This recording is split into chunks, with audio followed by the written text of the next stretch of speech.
And hi everyone, ¿cómo están todos? I'm in Massachusetts, I'm at Holyoke, and I'm estoy visitando un jardín, un bosque urbano, pequeño jardín, bosquecito urbano. It's like a edible forest, urban, like garden, food. And I came here to talk to Eric.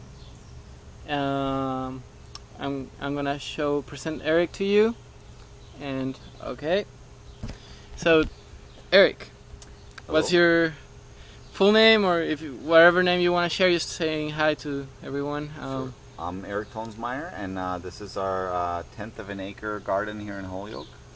And soy Eric Tonsmeyer. Este es nuestro huerto de como 15 por 30 metros aquí en Holyoke. We have about 200 species of edible plants here, mostly perennial and self-seeding things, so we eat very nicely for a lot of the season. Oh, that's great. That's great. This is a great example for everyone. So it's all food? Is it all edible stuff? We also you grow grow some medicinal plants, and some of the things we grow are just to fix nitrogen or provide help with pest control. So some of the plants are more functional for the ecosystem than they are for us to eat, but most of it's edible. We have about 70 kinds of edible leaves and 35 kinds of edible fruit, and so we grow a lot of its food. Most of it's food. That's it's very all nice. useful for something. How is this different from the normal traditional growing food? Well, it's a lot less work. Like if you were to turn this soil over every year and grow annual crops here all the time, you would be using a petroleum tiller or doing a lot of hand labor to dig the soil and turn it over. So the perennial plants are much less work. We still grow some annuals here, but not as many. So it's less labor, it's less petroleum, and it's very productive. Very good, very good. Thank you.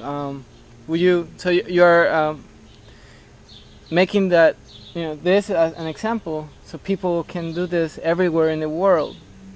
So everyone can have food and we can have more plants and stuff. Where are you gonna be next?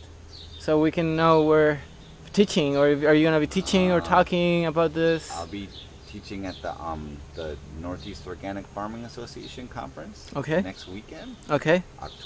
What's that? August 12 to 14. I'll be the keynote speaker about agriculture and climate change, and then I'll be in California at the beginning of October. Usually I'm in Mexico every October also, but not this year. And then I'll be teaching as part of the carbon farming course in January in New York State. It's a month-long course on different permaculture practices applied to the large-scale farm. That's awesome. Oh, and we're doing a workshop here, a fruit tasting tour in October, where we'll be walking around and eating fruit here and going to another nursery and eating persimmons and chestnuts and kiwis and stuff like that. That's great. Now just to finish this first video with English, and then I go to the Spanish. So you're working a lot in Mexico, and especially Veracruz. Yeah.